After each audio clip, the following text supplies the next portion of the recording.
오늘 우리에게 주시는 성경 말씀 골로새서 3장 18에서 21절, 에베소서 5장 21에서 33절입니다.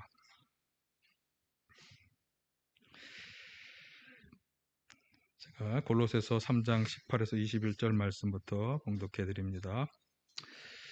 아내되니 여러분 남편에게 순종하십시오. 이것이 주님 안에서 합당한 일입니다. 남편되니 여러분 아내를 사랑하십시오. 아내를 모질게 대하지 마십시오. 자녀되니 여러분 모든 일에 부모에게 복종하십시오. 이것이 주님을 기쁘게 해드리는 일입니다. 어버이 되니 여러분의 자녀들을 격분하게 하지 마십시오. 그들의 의기를 꺾지 않아야 합니다. 에베소서 5장 21에서 33절. 여러분은 그리스도를 두려워하는 마음으로 서로 순종하십시오. 아내되니 남편에게 하기를 주님께 하듯 하십시오. 그리스도께서 교회의 머리가 되심과 같이 남편은 아내의 머리가 됩니다. 바로 그리스도께서는 몸의 구주이십니다. 교회가 그리스도께 하듯이 아내도 모든 일에 남편에게 순종해야 합니다. 남편되니 여러분 아내를 사랑하기를 그리스도께서 교회를 사랑하셔서 교회를 위하여 자신을 내주심 같이 하십시오. 그리스도께서 그렇게 하신 것은 교회를 물로 씻고 말씀으로 깨끗하게 하여서 거룩하게 하시려는 것이며 티나 주름이나 또 그와 같은 것들이 없이 아름다운 모습으로 교회를 자기 앞에 내세우시려는 것이며 교회를 거룩하고 흠이 없게 하시려는 것입니다. 이와 같이 남편도 아내를 자기 몸과 같이 사랑해야 합니다. 자기 아내를 사랑하는 것은 곧 자기를 사랑하는 것입니다. 자기 육신을 미워한 사람은 없습니다. 누구나 자기 육신을 먹여 살리고 돌보기를 그리스도께서 교회를 그렇게 하시듯이 합니다. 우리는 그리스도의 몸의 지체입니다. 그러므로 사람이 부모를 떠나 자기 아내와 합하여 그 둘이 한 몸이 되는 것입니다. 이 비밀은 큽니다. 나는 그리스도와 교회를 두고 이 말을 합니다. 그러므로 여러분도 각각 자기 아내를 자기 몸같이 사랑하고 아내도 자기 남편을 존중하십시오. 아멘. 할렐루야. 주님의 은혜와 평강이 함께 하시기를 간절히 바랍니다. 사실 오늘 이 가정의 달 지난주에 드린 말씀도 그렇고 지난주에 부모와 자녀에 관한 말씀을 드렸고 오늘은 이제 각각 아내에게 남편에게 주시는 말씀을 생각해 볼 텐데 나는 아내가 없다 혹은 나는 남편이 없다 뭐 나는 자녀가 없다 이렇게 생각하면서 나와 별 상관이 없는 말씀으로 받아들일 수도 있겠습니다만 그러나 이것이 이제 우리 가정을 위한 하나님의 말씀이고 또 나는 아니지만 우리 자녀들 또 우리 자손의 후손들 손자 손녀들에게 야 성경에 말이야 부부는 이렇게 살아가는 거래 부모 자녀는 서로에게 이렇게 해야 되는 거래 이런 말씀들은 여러분 하실 수 있는 거잖아요. 그렇게 본다면 말씀 하나하나가 다 잘 듣고 기억하고 새겨야 하는 말씀입니다. 그래서 직접적으로 상관이 없다 하더라도 이것을 잘 듣고 자녀들에게 전해주기 위해서라도 좀 귀 기울여 잘 들으시면 좋겠고 특별히 오늘 부부간의 관계에 있는 분들은 좀 잘 듣고 성경이 이렇게 말씀하시는구나 이렇게 성경으로부터 주시는 말씀을 직접 잘 들으시면 되겠습니다. 그래서 오늘은 이제 아내와 남편, 부부에게 주시는 말씀을 생각해 볼 터인데, 자, 지난주의 말씀을 또 잠깐 제가 요약해서 말씀을 드리도록 하겠습니다. 하나님께서 십계명의 말씀을 통해서 하나님의 백성들은 이렇게 살아야 한다고 하는 기본적인 아주 중요한 계명의 말씀을 주실 때 위에서부터 네 번째까지 계명은 이제 하나님 자신에 관한 계명이었습니다. 그래서 뭐 내 앞에 다른 신을 두지 말라. 그들에게 절하지 말라. 우상을 만들지 말라. 내 이름을 망령되게 하지 말라. 이런 말씀들을 하시고 나서 그 다음에 사람과 사람 관계에서 주시는 첫 번째 말씀으로 10계명으로는 다섯 번째 말씀이지만 사람과 사람 사이에 주시는 첫 번째 말씀으로 주신 계명이 내 부모를 공경하라 라고 하는 계명이에요. 그리고 그 계명에는 하나님의 약속의 축복의 약속의 말씀이 함께 있습니다. 그래서 그 축복의 말씀은 이 땅에서 사는 동안 오래 사는 것 그리고 살아가는 동안 잘 살고 번성하게 되는 것 그런 축복의 약속을 주신 계명의 말씀이죠. 굉장히 중요한 말씀이죠. 자, 그런데 이 말씀을 깊이 묵상하다 보니까 하나님께서 처음 세상을 창조하실 때 인간을 만드시고 축복해 주신 말씀 중에 생육하고 번성하여 땅에 충만하라라고 하는 복을 주셨거든요. 이 복과 자녀들에게 부모를 공경하는 자녀들에게 주신 이 축복의 약속이 너무나 유사하고 상통하는 점이 많습니다. 그래서 깨닫게 되는 게 뭐냐면 하나님이 부모 공경의 계명을 창조시에 주신 세상의 질서를 잘 따르는 것으로 여기면서 기뻐하시며 이런 약속을 주셨구나. 다시 말해서 부모 공경의 이 계명을 잘 지키는 사람은 사실 우리가 인간으로서 하나님께 불순종하고 죄를 범하면서 하나님이 주신 축복과는 좀 점점 멀어지고 있는 게 사실이거든요. 근데 그것을 다시 회복할 수 있는 아주 중요한 축복의 말씀인 것을 우리가 깨달을 수 있습니다. 부모 공경의 계명이 너무나 중요한 말씀이죠. 예, 잘 지켜 행할 수 있기를 간절히 축원하고요.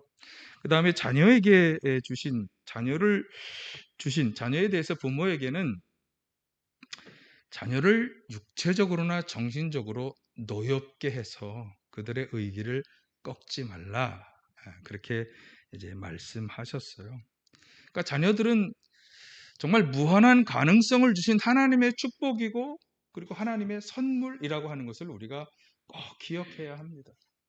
그래서 무슨 뭐 옛날 시대에 무슨 자녀나 아이들이 정말 인간적인 대우를 받지 못하던 그런 시대의 사람들처럼 정말 하잘것없는 어떤 소유물로 여길 것이 아니라 정말 그들을 우리와 똑같은 정말 하나님의 축복을 받을 사람, 하나님의 자녀라고 하는 것을 우리가 인정하고 어떻게 해서든지 그들을 노엽게 하거나 격분시키지 말고 그렇게 하기 위해서 우리는 내가 원하는 것을 자녀에게 강요하거나 억압하거나 그렇게 하지 말고 그들이 원하는 것을 잘 할 수 있도록 믿음과 인내로 후원해야 한다. 그런 말씀을 드렸어요. 게다가 사실 하나님께서는 신앙적으로 그들을 양육할 것을 명하시고 계신데요. 주님의 훈련과 훈계로 양육하라 그렇게 말씀하셨죠. 그래서 이것을 어떻게 하면 잘할 수 있을까? 디모데 후서 3장 15절에서 17절에 의하면 사실 우리는 성경을 읽을 때 성경을 통해서 하나님의 음성도 듣고 하나님을 대면할 수 있다고 믿습니다.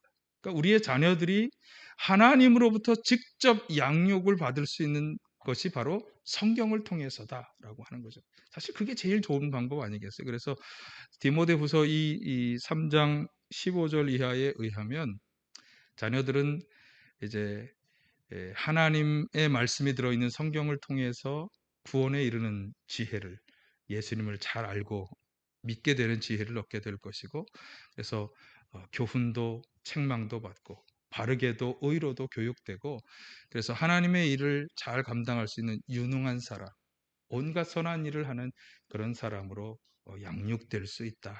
이 확신을 가지고 무엇보다 성경을 가까이 하고 성경과 함께 살아가는 자녀가 되도록 우리가 도와줄 책임이 있다. 이렇게 말씀을 드렸습니다.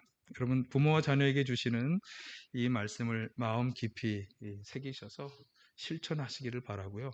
이것이 바로 천국의 가정을 이루는 그런 중요한 방법이다라고 하는 것을 기억하시기를 바랍니다. 자, 이제 부부에게 주시는 말씀. 사실 하나님께서 세상을 창조하실 때 최초의 사람 아담과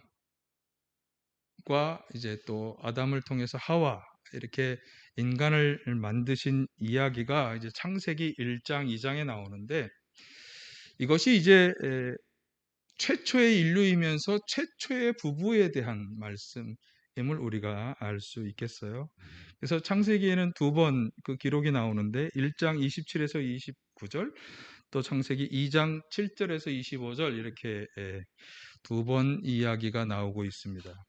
첫 번째 2장 27에서 29절에서는 사람을 하나님의 형상대로 창조하시는데 남자와 여자로 창조하셨고 그리고 그들에게 생육하고 번성하여 땅에 충만하라 라고 하는 복을 주신 것에 대한 말씀 그리고 모든 생물을 먹거리로 취할 수 있는 권한을 주신 그런 말씀을 하고 있고 2장 7에서 15절에서는 먼저 7절 8절은 사람을 땅의 흙으로 지으셨다고 하는 것과 거기에 하나님의 기운을 불어넣으심으로써 그들의 생명체가 되도록 하셨다라고 하는 이야기. 그리고 15에서 17절은 이제 에덴 동산을 만드시고 그 에덴 동산을 돌보시도록 사람을 그곳에 데려다 주셨으며, 그리고 이제 절대로 하지 말라라고 하는, 선악과를 먹지 말라라고 하는 금지 명령을 내리신 일, 이것을 이제 기록하고 있습니다. 이 에덴 동산에서 벌어진 이야기도 굉장히 흥미로운 이야기인데, 그건 관심 있으시면 나중에 한번 다시 창세기 이제 3장에서 보시면 되겠고, 자, 오늘 부부와 관련해서 우리가 주목할 수 있는 말씀은 창세기 2장 18절입니다. 먼저 보실까요? 남자가 혼자 있는 것이 좋지 않으니 그를 돕는 사람 곧 그에게 알맞은 짝을 만들어 주겠다. 말 그대로죠. 그래서 하나님은 돕는 알맞은 짝을 만들기 위해서 이제 일을 하셨는데, 그게 21절 하반절에서 24절까지 좀 자세히 묘사하고 있습니다. 자, 이것이 이제 부부에 관한 처음에 나온 언급이기 때문에 우리가 한번 그 구절을 그대로 한번 원용해 보겠습니다. 그러나 그 남자를 돕는 사람 곧 그의 짝이 없었다. 그래서 주 하나님이 그 남자를 깊이 잠들게 하셨다. 그가 잠든 사이에 주 하나님이 그 남자의 갈빗대 하나를 뽑고 그 자리는 살로 메우셨다. 주 하나님이 남자에게서 뽑아낸 갈빗대로 여자를 만드시고 여자를 남자에게로 데리고 오셨다. 그러므로 남자는 이 아버지와 어머니를 떠나 아내와 결합하여 한 몸을 이루는 것이다. 예. 그래서 아담을 먼저 지으셨는데 혼자 있는 것이 참 안타깝게 보이셨어요. 그래서 이제 돕는 짝으로, 그리고 아주 알맞은 짝으로 여자를 만드셔서 데리고 오셨는데, 여기 보니까 남자의 갈빗대를 뽑아서 만드셨다라고 이렇게 설명하고 있죠. 그런데 바로 이 설명 때문에 이 가부장적인 사회, 남자 중심의 사회에서는 마치 여성이 남성의 종속물 정도로 여기는 그런 생각들이 있어 왔어요. 그래서 사실 이 구절을 남성 중심적으로 해석하면 이제 그런 해석이 될 수 있는 거죠. 그런데 하나님의 말씀을 한번 잘 곱씹어 보면, 하나님께서는 남자를 지으셨는데 짝이 없는 것을 보시고 안타깝게 여기서서 돕는 짝으로 여자를 만들어 데리고 오셨다 그랬잖아요. 근데 이게 이제 남성 위주의 관점에서 볼 때 그렇게 이야기하지만, 그럼 여성 위주의 관점으로 한번 보세요. 여성 위주의 관점에서 남성은 어떤 사람인가요? 마찬가지로 돕는 짝인 거예요.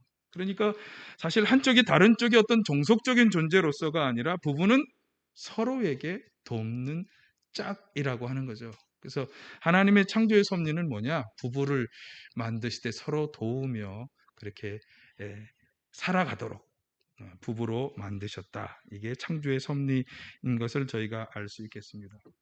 자, 그런 점에서 24절에 나오는 남자는 아버지와 어머니를 떠나 아내와 결합하여 한 몸을 이룬다라고 하는 것도 사실 남자에게만 해당되는 얘기가 아니잖아요.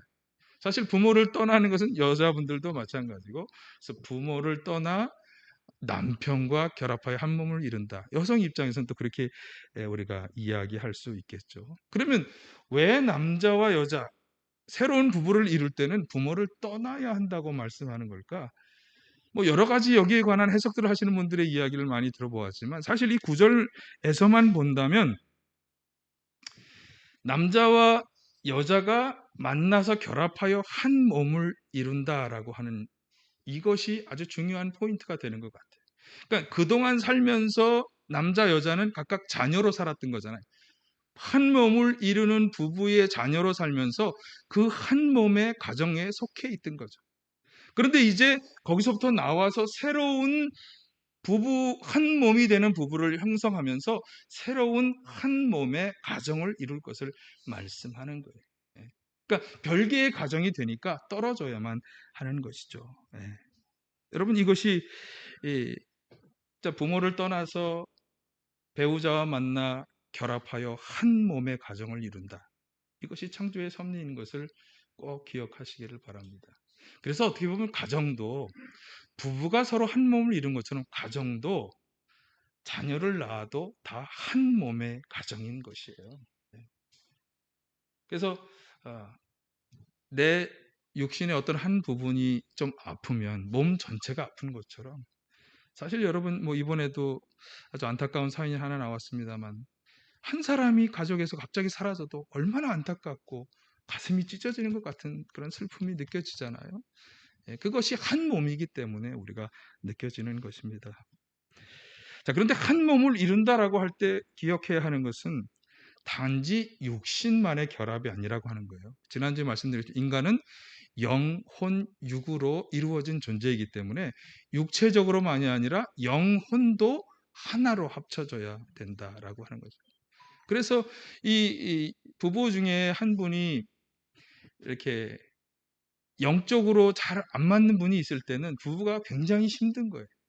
그래서 어떻게 해서든지 같이 한 믿음의 사람이 되라고 우리가 계속 권유하는, 좀 이따 이제 아내에게 주시는 말씀 중에 거기와 관련된 말씀도 있기 때문에 다시 한번 그때 말씀을 드리겠습니다. 그래서 육신만이 아니라 마음과 영이 하나가 될 때 정말 참된 의미의 창조의 섭리를 따르는 부부가 된다. 이것을 꼭 기억하시고 그렇게 되기 위해 노력하시기를 간절히 축원합니다. 나 혼자 예수 믿고 천국 가는 게 중요한 게 아니라 하나님의 창조 섭리를 따르는 부부가 되기 위해서는 영적으로도 하나가 되어야 한다. 이 말씀이 무슨 말인지 아시겠죠? 예, 한 믿음의 사람이 되어야 한다. 이런 말씀으로 잘 기억하시기를 바랍니다.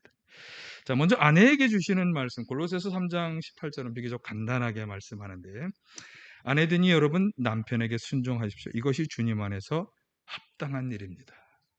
자, 먼저 남편에게 순종하라.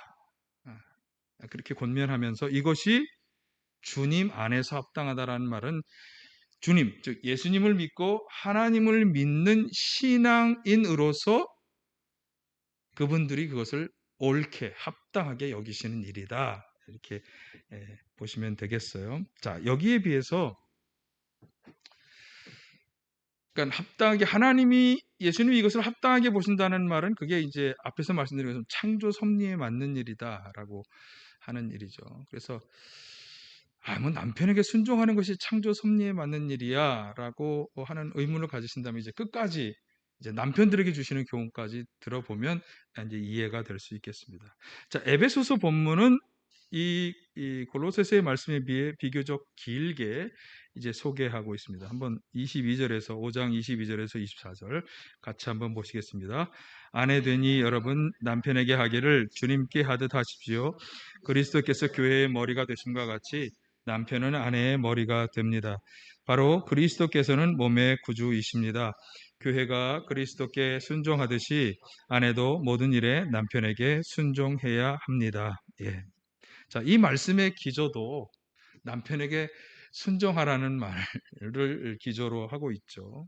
자, 그런데 이 아내와 남편의 관계를 이 에베소서에서는 교회와 예수 그리스도의 관계에 비유하면서 말씀하고 있다는 게 아주 특별한 점입니다.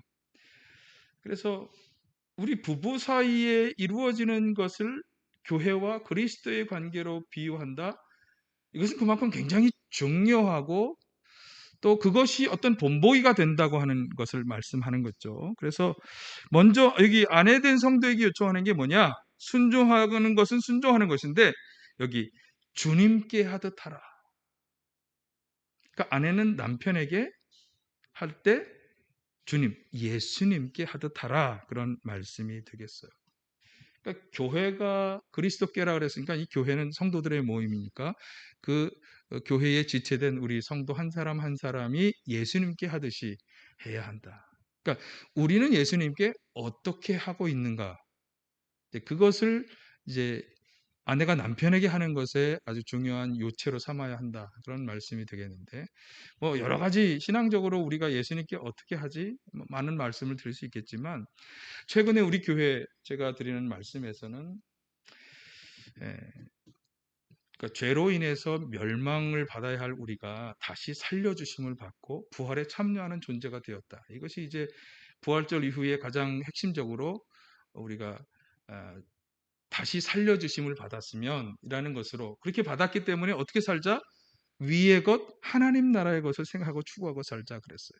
근데 그렇게 위의 것 하나님 나라를 추구하고 살아가는 아주 중요한 방식으로 제가 여러분에게 권유드린 게 뭐냐면 사귐을 가지자. 예수님과 하나님과 사귐을 가지자. 거기에 관한 설교를 제가 4주나 했어요. 예. 근데 그 예수님과 사귐을 가지자라고 할 때 어떻게 사귀며 살아갈 거냐? 때 우리가 그분의 말씀을 잘 귀 기울여 듣고 순종해야 한다. 이것이 우리가 사실 예수님께 하는 것의 첫 번째예요. 그렇지만 그것으로만 끝나는 게 아니라 또 하나 그분께서도 내가 원하는 것을 아셔야 되니까 내가 원하는 것을 알려드리는 기도가 굉장히 중요하다고 말씀을 드렸죠. 그래서 예수님과의 관계에서 우리는 어떻게 하는가 하면 그분의 말씀을 잘 귀 기울여 듣고 순종하며 살아가지만 또한 그분에게 우리 자신이 원하는 것을 알려드리는 기도의 생활도 우리가 열심히 하는 거예요. 그래서 그것을 제가 어떻게 정의했는가 하면 예수님과 소통하고 교제하며 살아가는 것. 이것이 예수님과의 사귐의 삶이다. 그렇게 소통과 교제는요. 듣기만 하거나 말하기만 하는 게 아니라 듣고 말하고 응답하며 살아가는 관계. 그러니까 죽게 하듯 하라라고 했을 때 남편과 아내의 관계에서도 이것이 이루어져야 한다고 하는 거죠. 그러니까 아내는 남편이 말하는 것을 잘 듣고 그대로 살아가려고 노력해야 하고 뿐만 아니라 남편에게 자신이 원하는 것도 이야기하면서 또 남편도 거기에 부응하고 서로 소통하고 교제하는 관계. 이렇게 이것이 바로 죽게 하듯 하는 관계다. 이렇게 일단 말씀을 드릴 수 있겠습니다. 자, 그런데 오늘 본문에는 그렇게 아내가 남편에게 순종해야 하는 이유를 부가적으로 이렇게 설명했어요. 구주이신 그리스도께서 교회의 머리됨과 같이 남편이 아내의 머리가 되기 때문이다라고 설명하고 있어요. 그러니까 머리가 하는 역할들을 남편이 하는 것에 대해서 인정해야 할 것을 말씀하는 거죠. 그럼 우리 몸의 머리는 어떤 역할을 합니까? 먼저 이 생각을 해봐야 됩니다. 사실 우리 몸에 손이라든가 뭐 발이라든가 한 부분이 없거나 손상을 입었을 때 우리는 그래도 살아갈 수 있습니다. 그렇잖아요. 좀 고통이 있고 또 불편함이 있을 수는 있겠지만 생존하는 데에는 문제가 없습니다. 그러나 머리가 없다면 이건 생존 자체의 문제가 되는 거죠.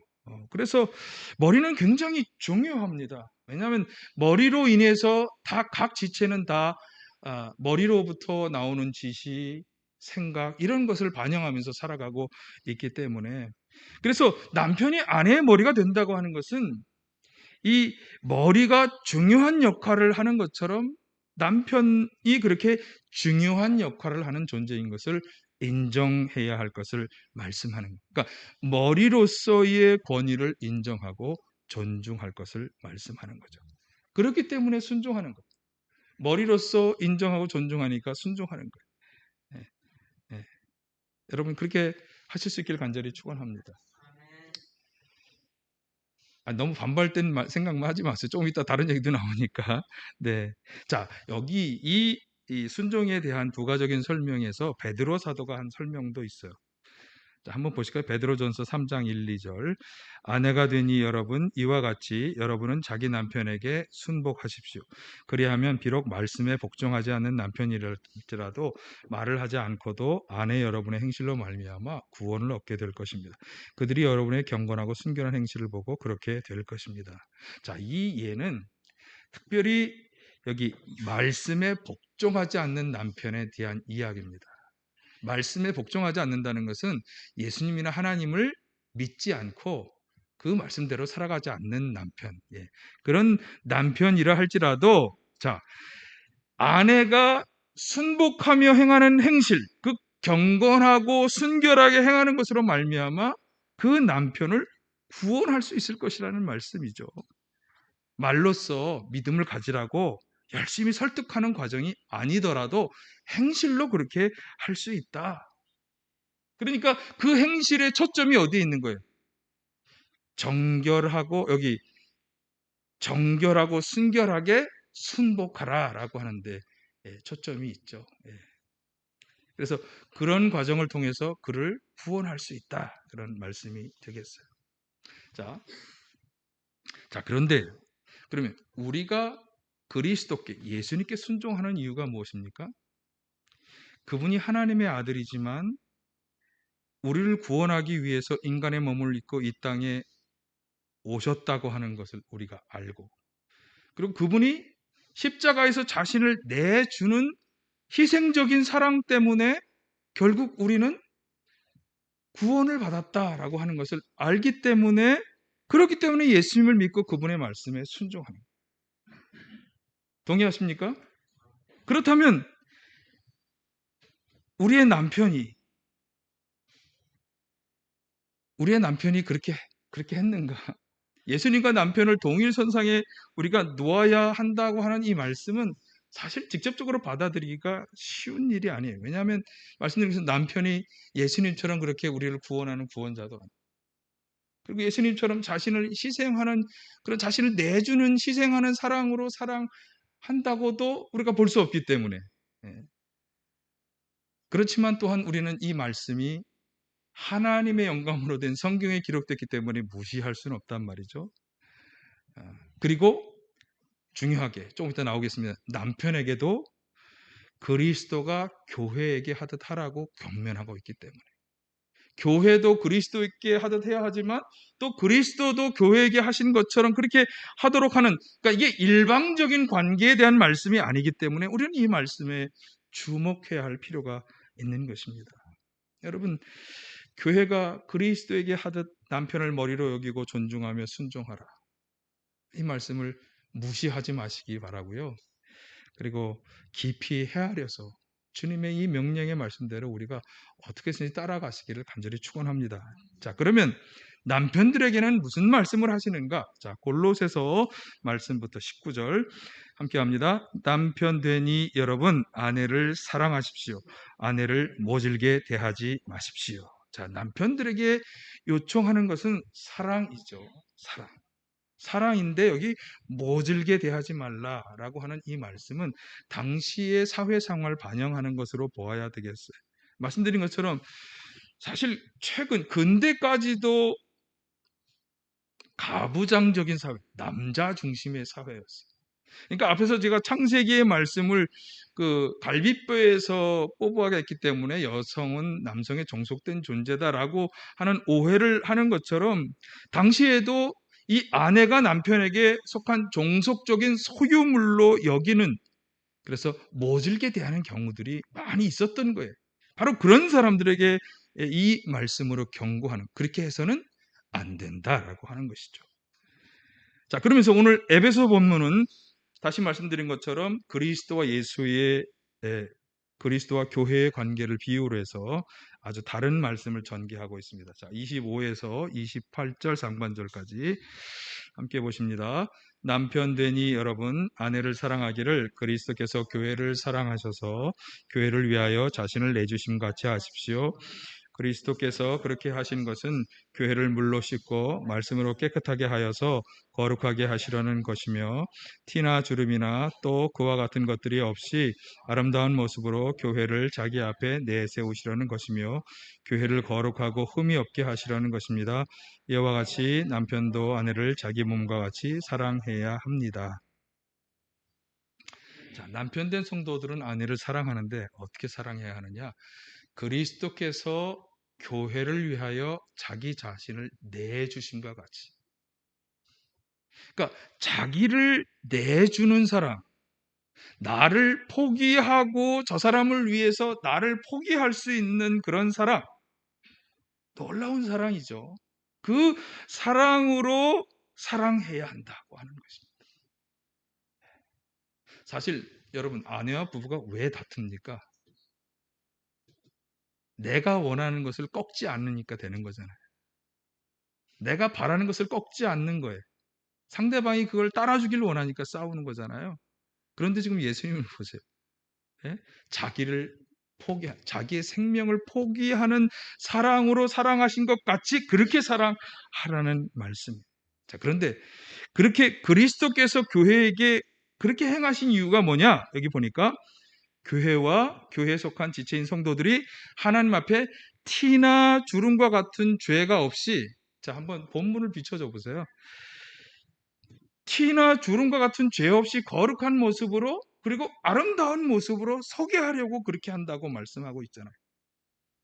자, 여러분, 티나 주름이나 이런 것이 없이 깨끗한 모습으로 서게 된다? 우리 사람이, 죄 많은 사람이 하나님 앞에 그렇게 설 수 있습니까? 그렇다면 우리가 그렇게 하나님 앞에 깨끗하고 거룩한 모습으로 설 수 있도록 하는 것은 예수님의 십자가 보혈의 능력뿐입니다. 그렇잖아요.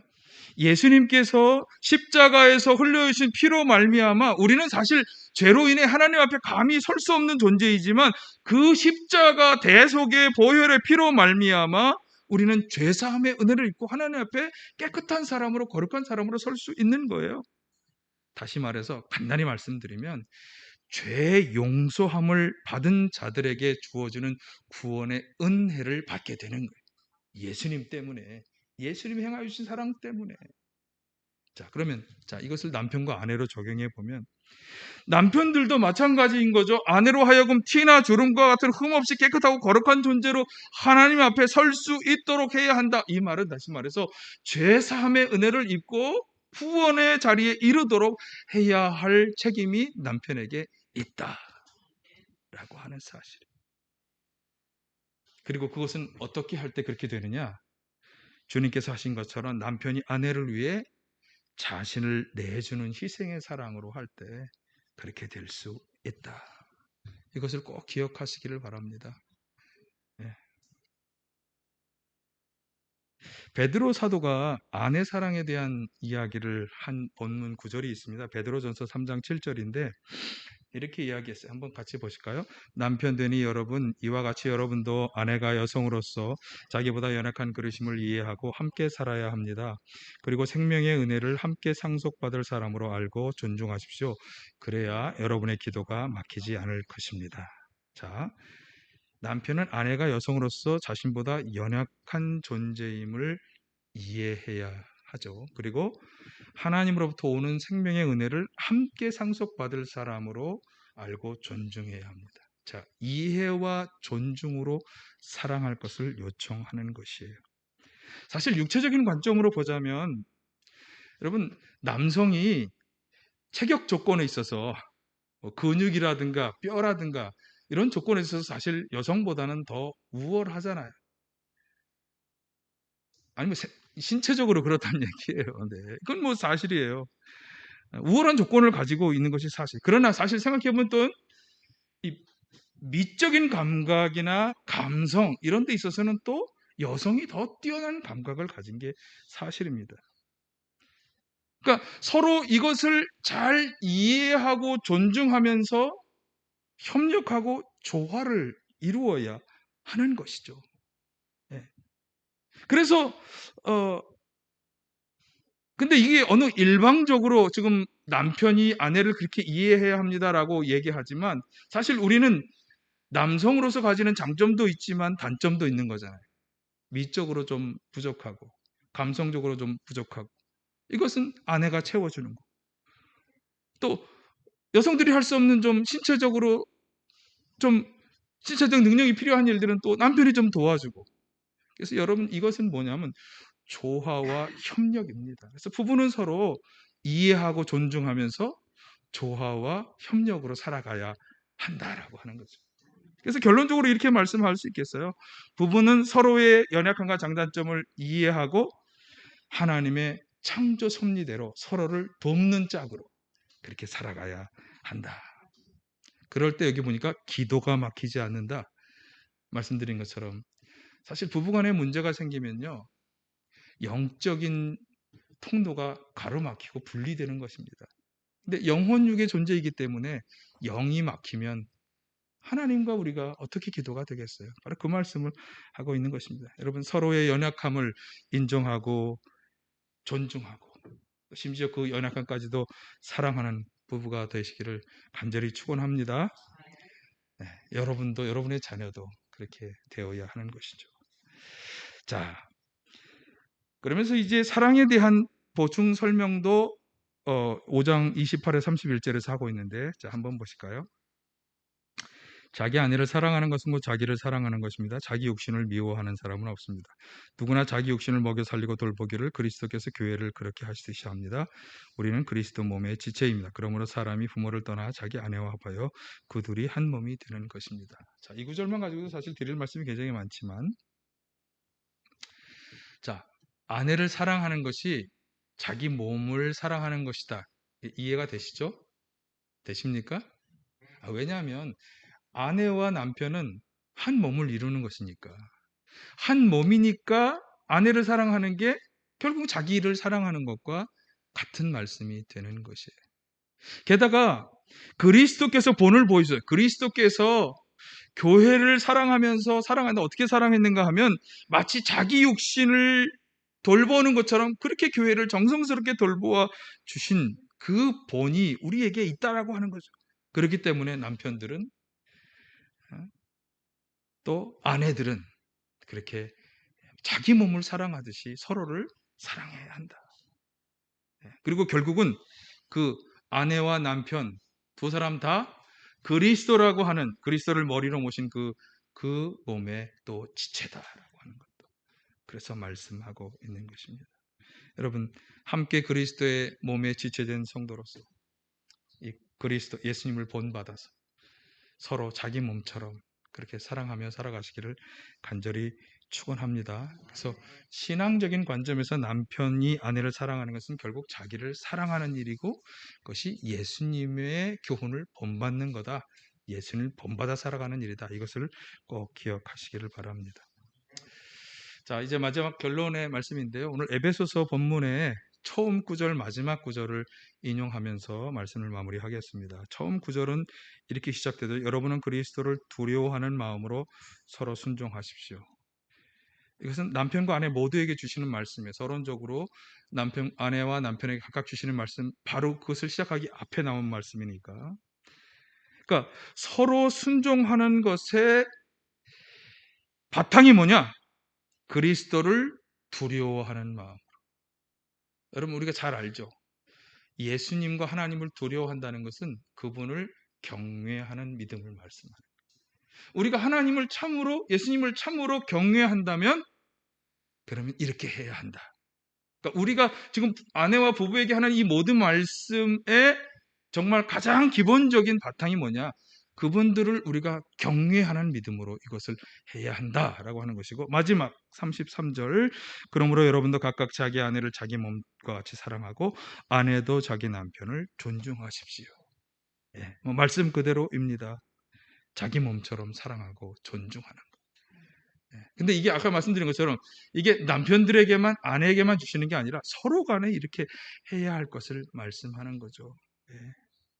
여러분, 그리스도를 경외하는 믿음으로, 그리고 교회와 그리스도의 관계처럼 우리 부부는 서로 사랑하고 존중하고 그리고 순종하며 그렇게 살아가야 하는 관계로 주님이 우리를 만들어 주셨습니다.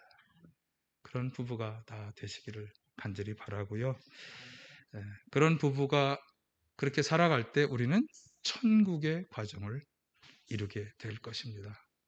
천국의 가정을 이루어 가시기를 간절히 축원합니다. 사랑의 아버지 하나님,